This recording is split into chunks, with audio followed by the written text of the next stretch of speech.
بسم الله الرحمن الرحيم. والحمد لله رب العالمين، وسبحان الله العلي العظيم على منه ونعمه وكرمه ولطفه ورحمته.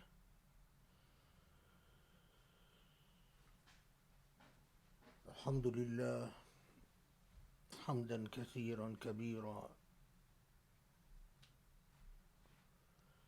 حمدا مستديما دائما عنيدا. والله أكبر، الله أكبر، الله أكبر. هو خالق الأكوان ومبدع البيان، إله الكون ومبدع القرآن. ونصلي ونسلم ونبارك على محمد النبي المختار، خاتم النبيين المرسل رحمة للعالمين.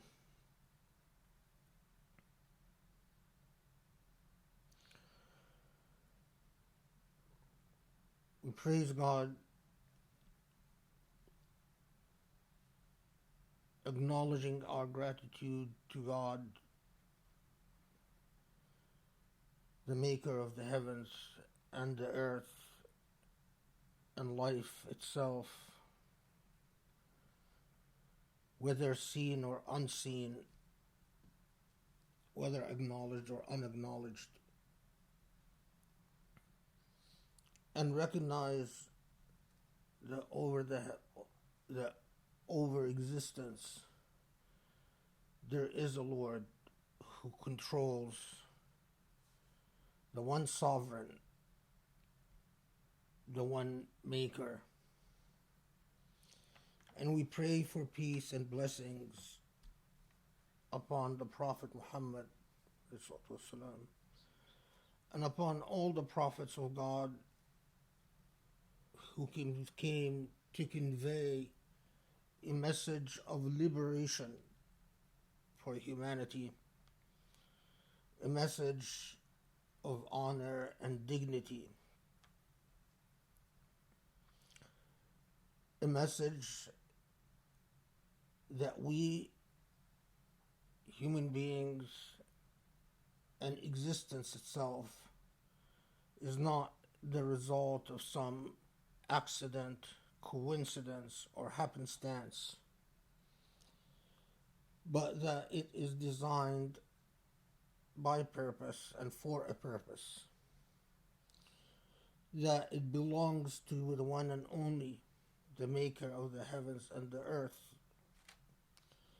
and that as sovereign over existence, it is only God that will decide, and that does decide what transpires and takes place and will take place, and ultimately the fate of this universe.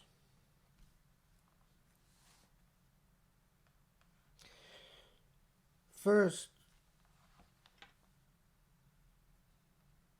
we have to deal again, although I will not hopefully spend a lot of time on this, deal with the practice of virtual Jum'ahs. I think yesterday or before yesterday, the Rabitat al-Alam al-Islami, the Muslim Scholars Union, I believe, although I'm not 100% sure, I believe that this is not the one, it's not Ittihad al-Alam Ulama al-Muslimin. No, it's one of the Association of Muslim Scholars. I don't believe it's the one that is headquarters in Saudi. I think it's the other one that used to be headed by Qaradawi. Anyway, that association um, was on Al Jazeera, or a representative from the association was on a Jazeera channel, and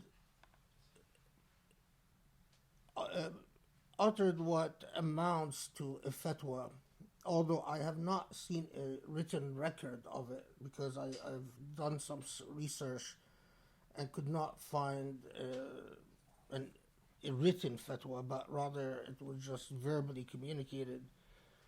And the sum of it is that the association, on behalf of that speaker, was saying that virtual Jum'ahs is haram.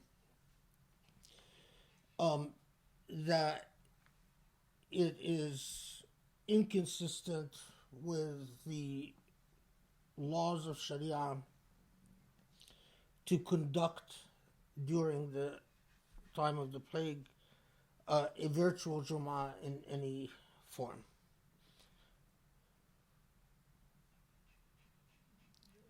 There's several things to take into account about this.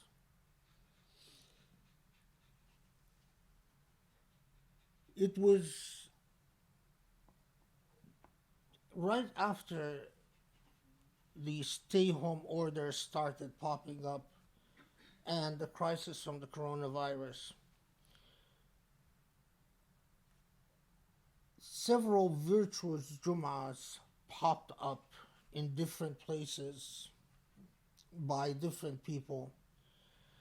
And the basic idea was, well, if the mosques are closed, because mosques all over the world, including the Muslim world, have been shut down and Jum'ahs have been cancelled. Several people on their own initiative decided to have what amounts to a virtual Jum'ah, although it's not quite clear from the ones that I've seen. They don't seem to have thought through what they mean by a virtual Jum'ah.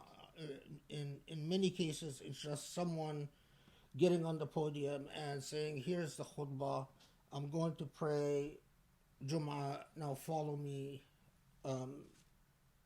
along electronically. And as I said, we cannot ignore the rules for Jama'ah. We cannot simply have an imam that prays who doesn't know whether a quorum exists for a Jama'ah or not. That is not the idea of a Jama'ah. Simply an imam giving a khutbah and then offering prayers, and is not sure whether a quorum exists or a quorum doesn't exist. In other words, the minimum number of people that is acceptable for a valid Jama'ah. Now, I understand the point of view of the Association of Muslim Scholars.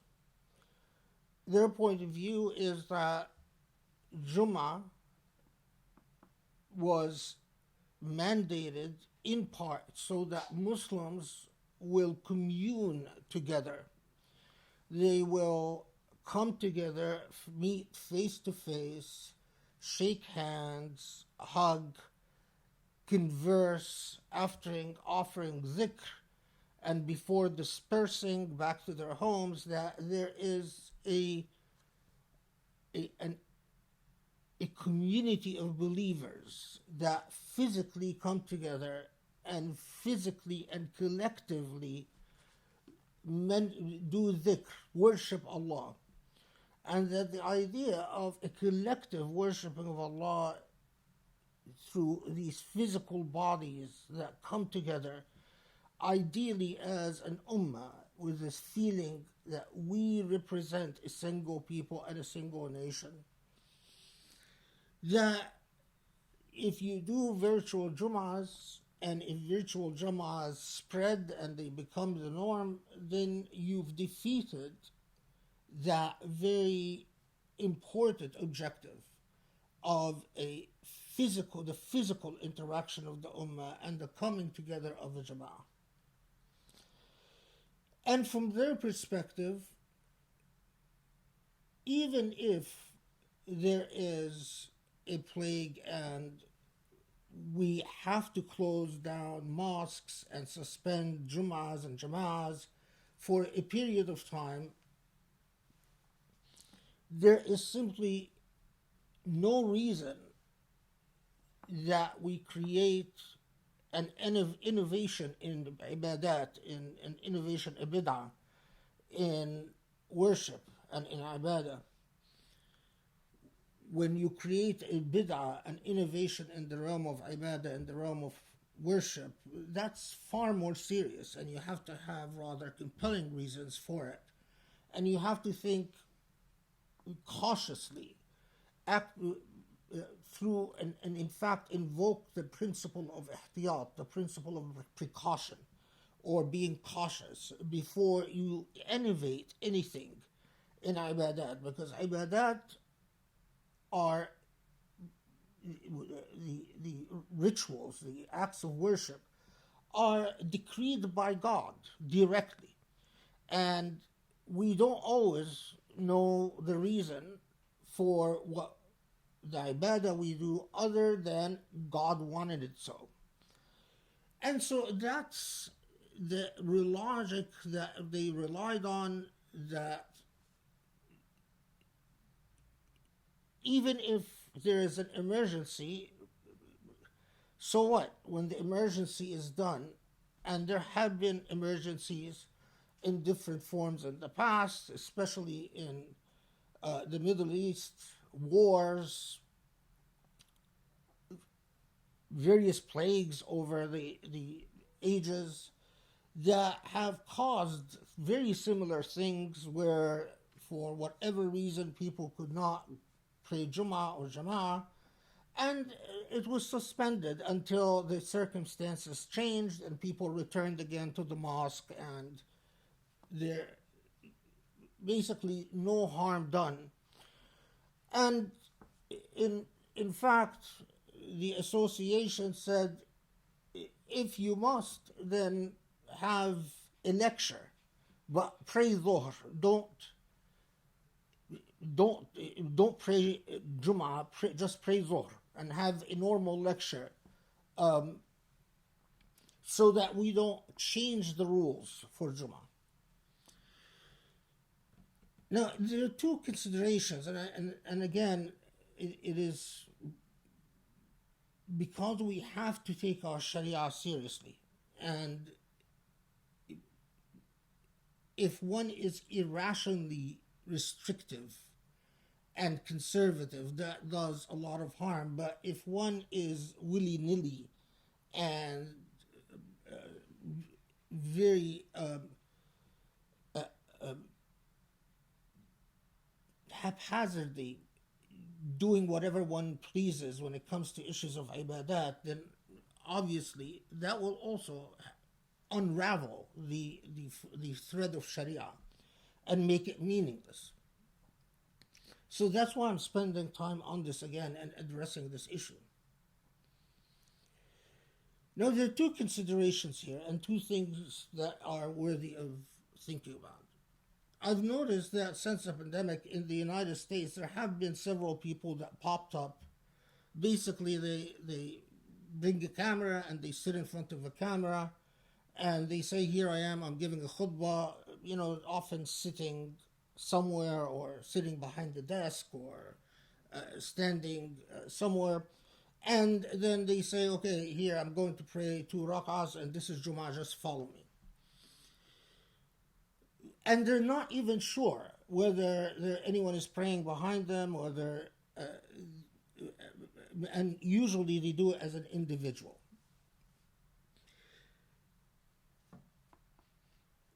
that is seriously problematic. And in fact, in my view, that type of Jum'ah is null and void. The idea is not for an individual to give a khutbah and then pray 2 rak'ahs and say, here, this is your Jum'ah, and done. But the 2 points that I want to focus on, and again, I don't want to spend too much time on this, but we have to address it. One, I might agree with the association as far as Jum'ah in Muslim countries are concerned. There are some points one can agree with, other points you can disagree with, but ultimately,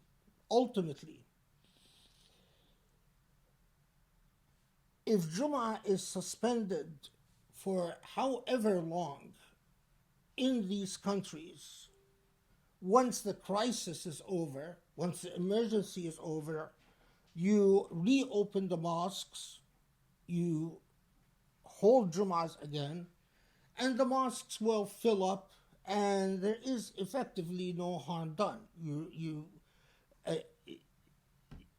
People will worship God at their homes, and then they will worship God collectively when circumstances change. We have a very different set of considerations for Muslims in non-Muslim countries. Often in non-Muslim countries, Jum'ah is the only thread that is maintained by so many Muslims between them and their tradition. Jum'ah is often the one remaining thing that even makes them feel that they are part of an ummah of Muslims. There are so many distractions and so many threats to the withering away of a Muslim identity. To be very blunt, especially for the younger generation, there is nothing that makes them feel Muslim, save but for this one thing that they do in a week. And unlike churches, which often have a series of activities associated with their worship, and unlike synagogues that have a whole host of practices that reaffirm and confirm your Jewishness and your sense of pride in being Jewish or being Christian. With Muslims, Jum'ah for all practical purposes is it, and it is very minimal. For so many Muslims, they'll go to a Jum'ah, it will last 15 minutes, 20 minutes, they pray, they're gone, and that's their basic Islam. And for so many Muslims, even if they do their 5 prayers at home, assuming that they do their salah and they're regular with it, life in itself doesn't affirm a social bond as a Muslim, except for this one event, the Jum'ah event. So there is a different sense of compelling need among Muslims in the West, or Muslims in non-Muslim countries. Jum'ah is a lifeline for so many Muslims, and especially our children and the youth. The one thing that reminds them that they are Muslim and they belong to an ummah and that they have an identity other than the identity of whatever social context they exist in. And in fact, if that connection between them and their identity through the mechanism of Jum'ah is severed for a period of time for whatever reason, current circumstances obviously because of the virus, and it is severed for a month, 2 months, you cannot casually say, well, what's the problem? We just restore Jum'ah afterwards, because their connection between so many Muslims and their sense of bonding with a nation called Muslims, the Ummah, is so tenuous that it might not return. So many folks, once you reopen the mosques, they might not even come back to Islam. So, and the second thing, the second factor is that, well, if Jum'ah plays this very critical role among Muslims in non-Muslim countries, how can we respect the rules of the tradition that wants physical presence and the exigent circumstance that arise among Muslims, especially Muslims in secular countries, and especially in secular liberal countries where the temptations and the risks are so high? How do we respect the rules of the tradition, the sunnah of the Prophet ﷺ, and at the same time look after the interests that Muslims, the interests that need to be served among Muslims in the West? And here, the critical factor for Jum'ah is that there is a sense of collectivity and a sense of ummah that comes together to worship Allah. If you have a meeting of the minds, if you have people with the intent to do Jum'ah, and they decide to meet collectively, instead of physically because of the circumstances of the plague, but virtually, the purposes of Jum'ah are met and the rules of Jum'ah are met, because it is the intentionality. It is one that you have a pure intent. Had it not been for these circumstances, and Allah knows my intentions, I would have met physically. So, clear and pure intents. Second, you have an intent and the act not of an imam just doing whatever the imam does by himself, but rather an imam agreeing or coming or consenting with a congregation that agrees to come together under these exceptional circumstances to worship Allah in a state of zikr and to conduct the Jum'ah prayer while presence, the rules for presence are achieved electronically, because these people make the effort to come together. And if Allah allowed us to live in an age in which technology is present, put this differently, I've asked myself, if the early companions lived in our day and age, and if they confronted similar set of circumstances, what would they have done? Especially if they found themselves in a place where the people, Muslims, have such a tenuous connection to their Islamic identity and Islamic community, Would they simply sit on the side and allow the threats that already exist to this community and to this identity? Or would they use the modern technology and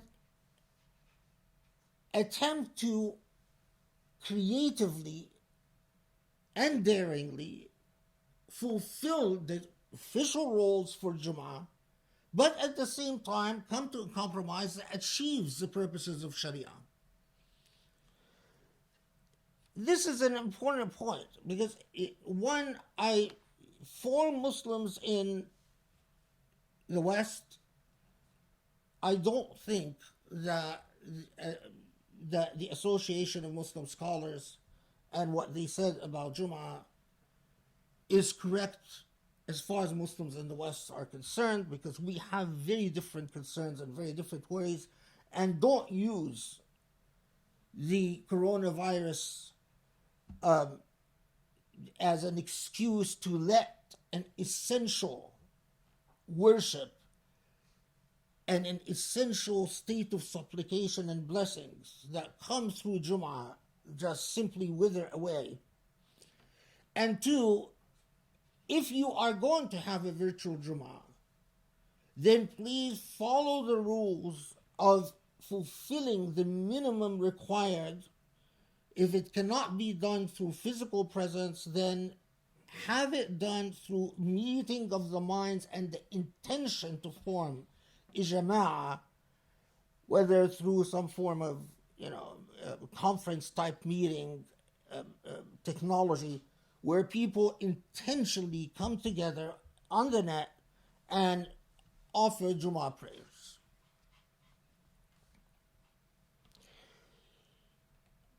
Now, this is connected to another important factor. We are going through a real test and ba'sa and dara, hardship. Some of our brothers and sisters have lost jobs, have lost income. The truth of the matter is we will have, many of us will have family members who will get sick. We will have family members that will die. We ourselves, whoever the we is, might also get sick and die. That's the nature of ba'sa and dara under these circumstances. That is, of course, a source of stress, and part of being a Muslim community is that we feel each other's pain, not deny it, not pretend that it doesn't exist, but feel it and respond to it.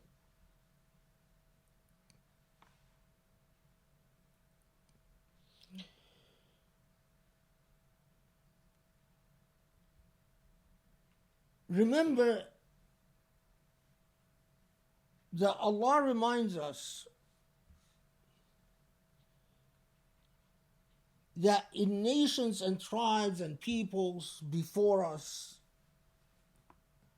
Allah has always sent بأساء and ضراء ونقص في الأموال والأنفس, things that cause forms of hardship. And the key challenge is, where do you turn when this hardship befalls you? Remember that the Prophet ﷺ himself was confronted not just with the death of his wife, but the death of his children repeatedly. Boys and girls.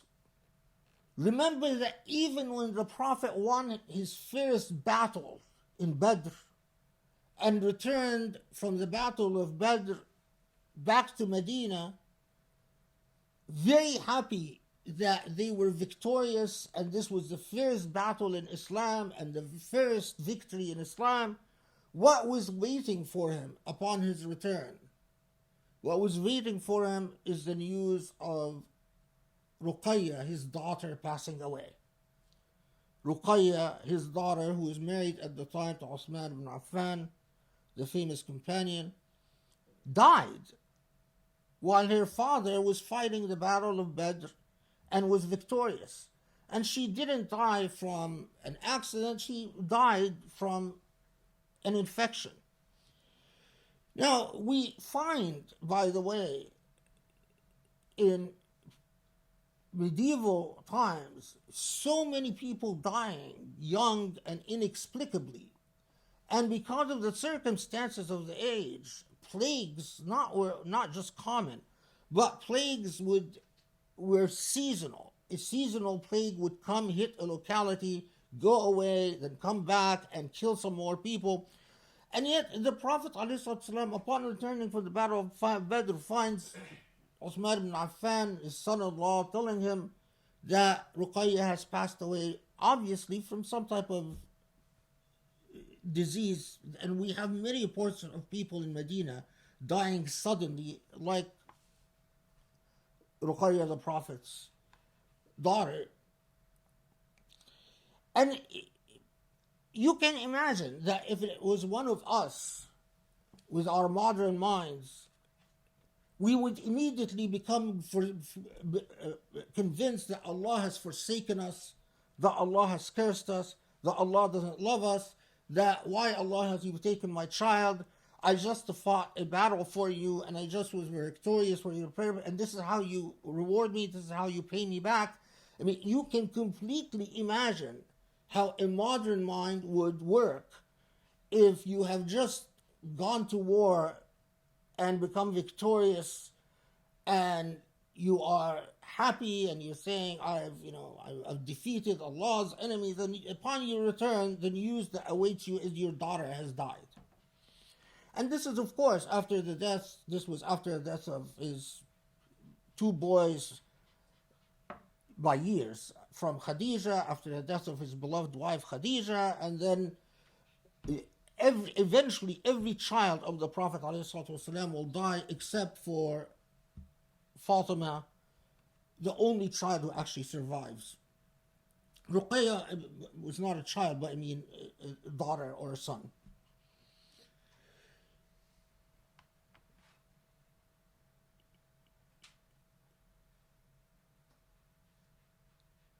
These hardships test our mettle, like every hardship. When Allah tells us, if Allah takes your hearing or your sight, who could have given to you? Who could maintain them except for Allah? Like every other challenge and every other loss, it puts you at a critical point as to where you are going to turn from that point on. As the Quran so eloquently put it, لَعَلَّكُمْ تَتَضَرَّعُونَ, so that perhaps when confronted by this hardship, you will turn to God, recognizing your dependence on God and strengthening that relationship with God. So, under the circumstances where so many of us will confront challenges of all kinds, and plus the fear of infection from virus, etc., etc., what do you do? One, assume in fact that this affliction comes to talk to you directly. Don't use logic to marginalize the events and generalize the events and escape personal reflection and individual accountability. It's easy to say, well, this afflicts everyone. This is all society. What I'll do is I'll follow the rules of science and I'll just go on with my life. It's nothing personal. No, personalize it. Because part of Allah's miracle is that events unfold at a universal level, but for a believer, every event is highly personal, regardless of how universal the event is. So if you find yourself in a war, yes, there are thousands of people in similar situations, but the part that concerns you is how this war speaks to you and your relationship to Allah. One, don't evade accountability and responsibility by generalizing and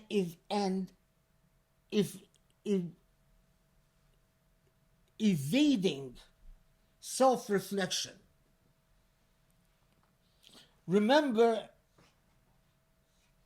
that Allah knows us as a collectivity, as human beings, as nations and tribes, but also knows us as individuals. Second, assume in fact the worst. Of course, pray for the best, supplicate for the best, but assume the worst. Assume that whatever you fear will happen. And commit yourself not to be a hypocrite. If you don't worship right now and you're waiting for the worst to happen, so you don't worship right now, but when you lose your job, you start worshiping, then you're a hypocrite. If you don't worship right now, but you wait till your child gets sick to worship, you're a hypocrite. If you don't worship right now, but you wait till your parent gets sick, as in the hospital, as in critical care, then you're a hypocrite. Assume the worst, but commit to not being a hypocrite. If you yourself, you get sick and you are in the hospital and they're looking for a ventilator and you find yourself that it hasn't worked and you're going to die and you start begging Allah to forgive you, but at the time, right now, you actually don't feel that strongly about your relationship with Allah, then you're a hypocrite. Assume the worst. Assume, in fact, you will get sick and that you will be in critical care and that you will die. And commit to not being a hypocrite. So what do? Remember that Allah speaks to all of us through universal events, but Allah individualizes these events. 2, assume the worst and commit to not being a hypocrite. 3, of course, remember that Allah has put laws of causation, and that part of being a good Muslim is to follow the laws of causation. You have not been privy to a covenant from Allah of safe conduct. You have not obligated God by some type of promise where for you to assume that the laws of nature are going to be suspended in my case because somehow I'm special. The laws of causation are the laws of contagion and illness and medicine. Part of humility and part of taqwa is to say the laws that apply to everyone apply to me. If you lack humility, and you take Allah for granted, you will say, well, it applies to everyone but not me. اتخذتم الله على الله عهدا. Did you somehow, were you somehow privy to a covenant with God so that your majesty will be the exception to the laws of causation? A Muslim doesn't think that way. A Muslim is a rational being that follows the laws of causation and recognizes their mastery and does not assume that the laws of causation will somehow be suspended or put on hold for their own person. Of course, I'm not going to, all the rules of cleanliness and distancing and so on, follow them. It is part of your Islamic obligation to follow them.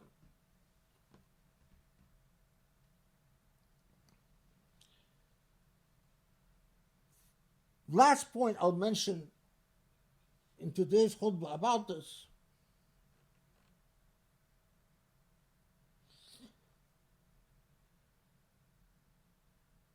Do not tell yourself, well, I've lived a life where I've never turned to Allah,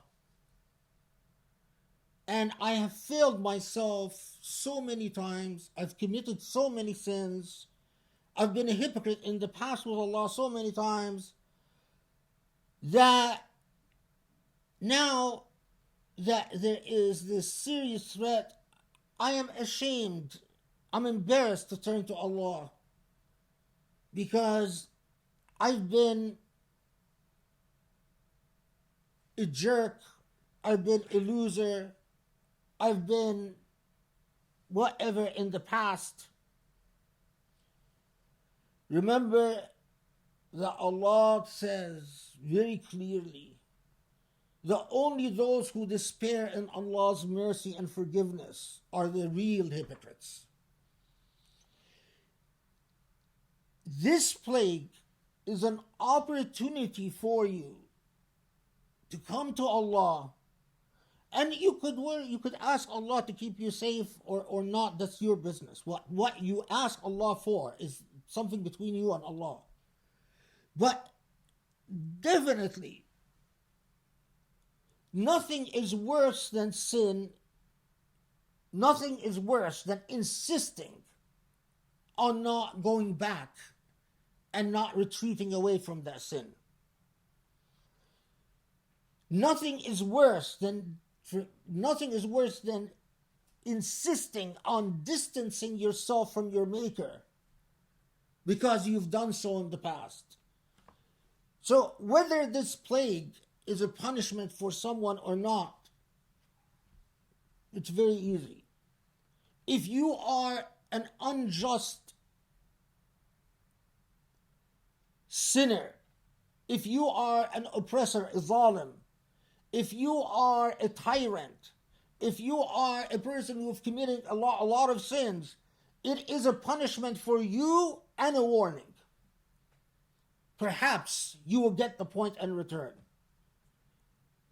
If you have oppressed others, Allah is now oppressing you and warning you.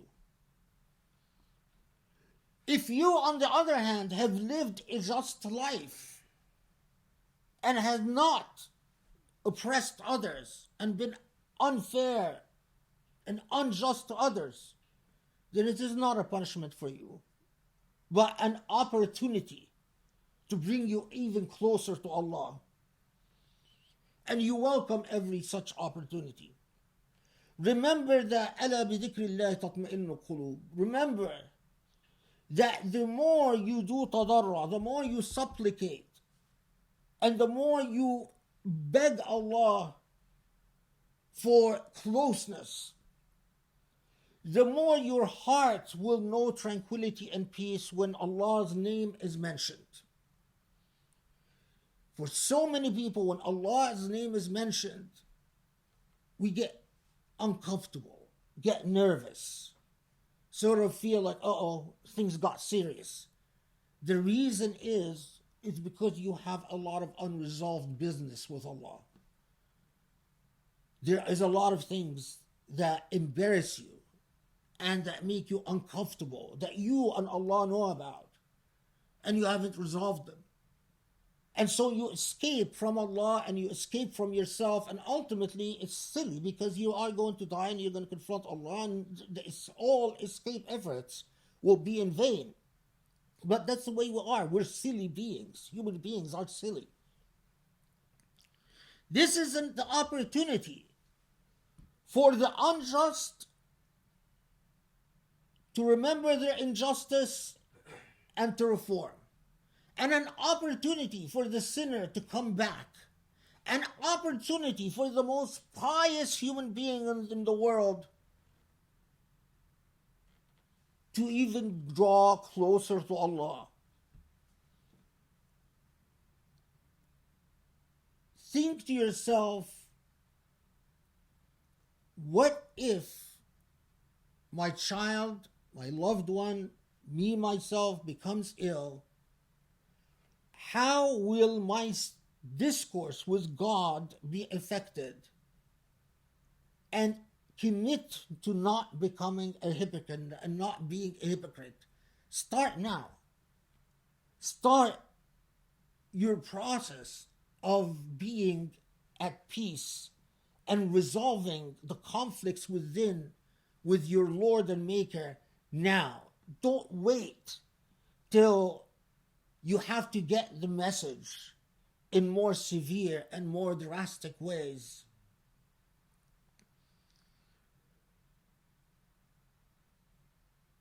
Always remember that Allah is the most merciful, the most forgiving. There is nothing that Allah cannot forgive, and nothing that hides from Allah. If you think that you're hiding something that the entire world cannot see, Allah has already seen it and Allah already knows about it. You're just not being honest and peaceful and true to yourself. أسأل الله يستجب لكم.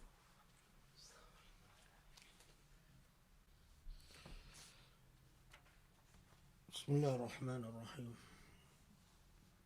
والحمد لله رب العالمين. وسبحان الله والله أكبر. ونصلي ونسلم على النبي الأمين المرسل رحمة للعالمين محمد وعلى آله وأصحابه ومن تبعه بإحسان إلى يوم الدين.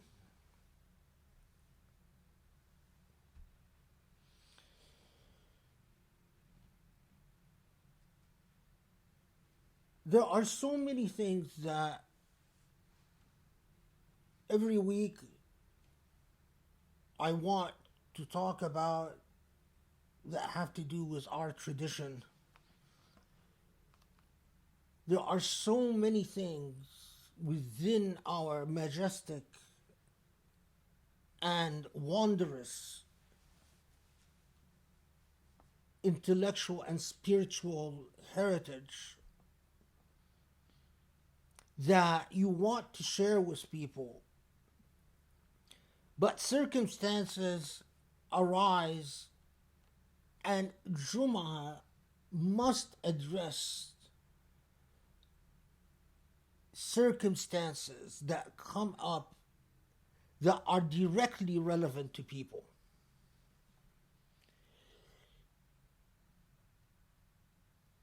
I want to underscore that for so many Muslims, they'll say, yes, you're right. Jum'ah might be the only thread that still connects us collectively to a Muslim nation.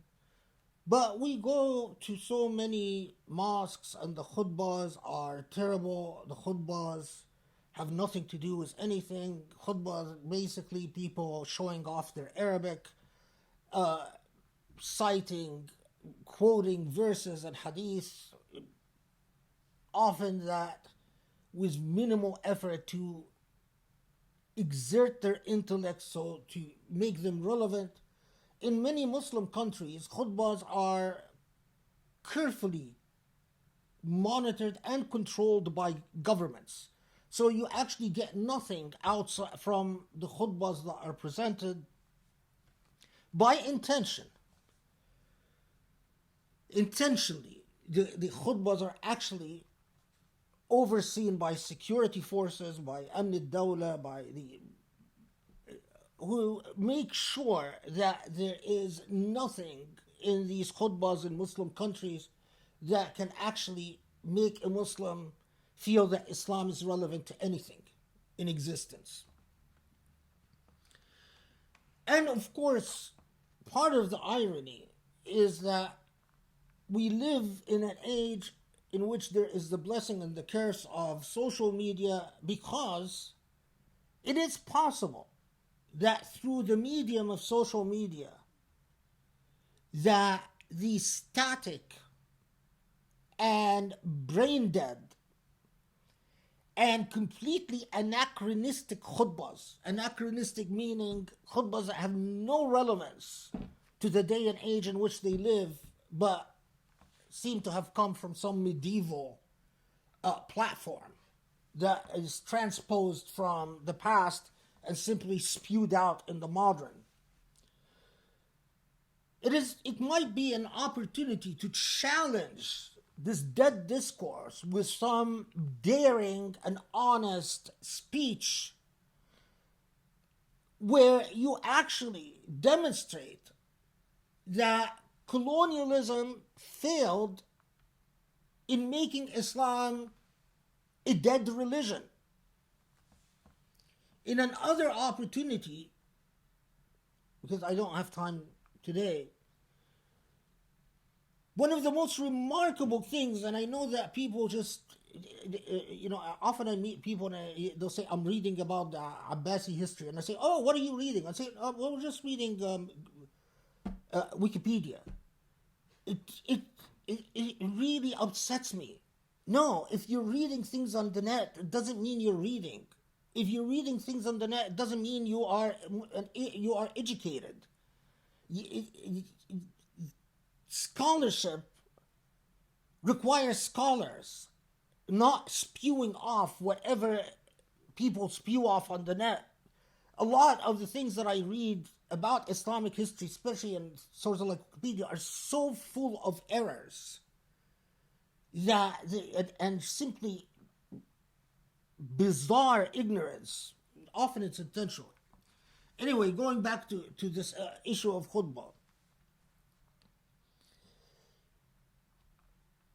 For khutbahs, however, to challenge the authoritarian state of mind, the static, dead spirit and intellect of a person oppressed. When you oppress a person, they become dead intellectually and spiritually.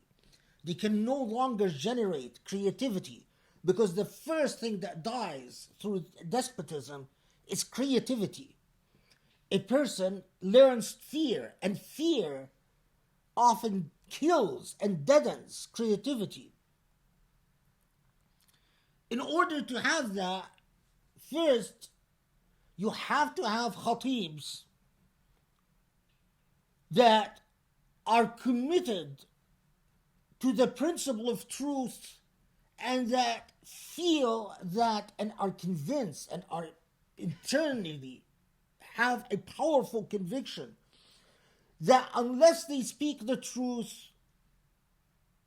they will be punished rather than rewarded for their speech. In other words, that Allah will not accept a speech that is untruthful or that is hypocritical. Remember, and I say that to the Muslim Ummah, that perhaps you can have a cure for corona or any disease in the world. Unfortunately, there is no cure for stupidity. Unfortunately, there is nothing you can do to cure stupid people. Stupid people will read and will understand things stupidly. There is no way that you can elevate that IQ, except the best thing you could do is to get the person convinced that the realm of thought and reflection and intellect is not their true realm they're in, that they ought to go do something else. But how do you get people who are not stupid, people who are actually intelligent and educated, to man the podiums of Jum'ah? And I'm talking about non-Muslims, because in the Muslim world it's another ballgame. It is only you as the consumer that can decide that. If stupid people get on podiums, get on manabir, and they speak and they find Muslims come to them, listen to them, and do not rebel against the stupidity of their speech, then we will remain a colonized, dominated, oppressed people. Only if Muslims themselves say, instead of disappearing, I will rebel, because this space, I insist on the space in which Allah is represented to be a speech that is respected and dignified. Will you change the dynamics? Currently, intelligent people, educated people, accomplished people are not drawn to the podiums, because no accomplished person is going to create their career as a khatib. Accomplished people go to universities, they go to centers, they earn whatever. But at least if they find that their community is honoring that space in which God is represented, perhaps you will attract intelligent people. And perhaps intelligent people will know that the Muslim community demands excellence and demands an elevation in speech.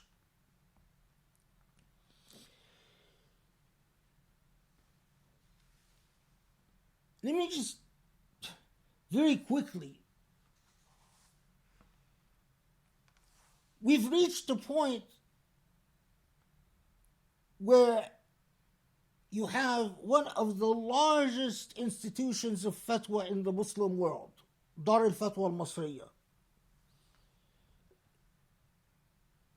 issue a fatwa against a Turkish drama show.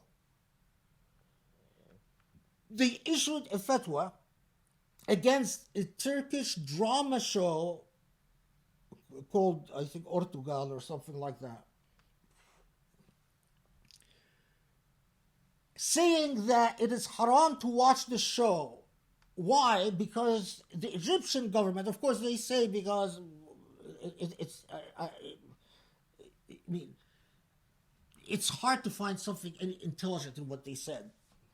But the reason is that Turkish show got Arabs who watched it to admire the Ottoman history, the Ottoman heritage.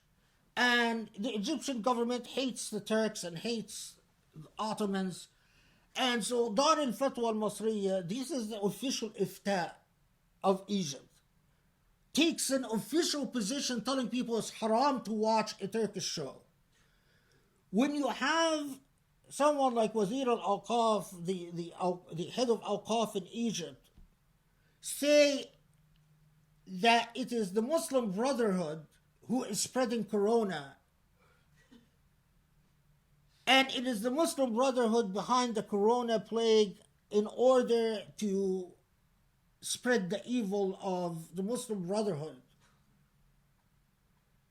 When you have the religious establishment in countries like Egypt and Saudi and Emirat, and even the religious establishment in Qatar and the religious establishment have reached points of absurdity And you look at the levels of absurdity reached, and you always find the same ugly, evil factor at play in all of them: despotism.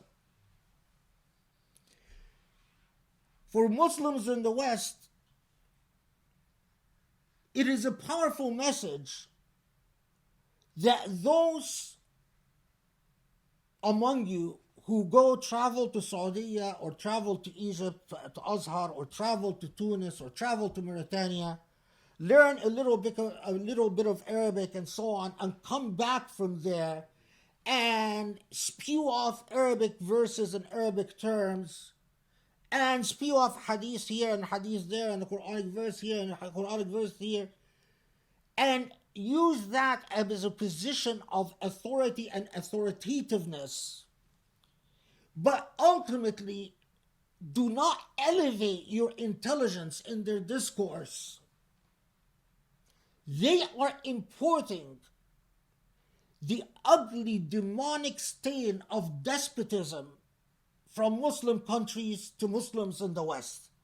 And if you are a sincere Muslim, you would use that as a warning sign. They've gone to corrupt, infected places and imported the Islam that they have there, an Islam deeply infected with hypocrisy and despotism, importing it to us in the West.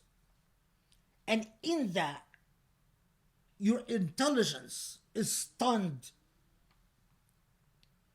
and the passion that animates your religion is stunned. It is time that we realize that these practices of Jum'ahs full of stereotypical statements, full of buzzwords, full of concepts that defy reason and logic and beauty, it is time that we rebel against them so that we do our part to make our religion more meaningful in our lives and the lives of our children. For me, when something like Corona occurs, and I think, Allah, if I get sick and die tomorrow, have I done enough for my child to raise her head or his head as a Muslim? Have I explained enough? Have I done enough? Because the thing I care about the most on my deathbed,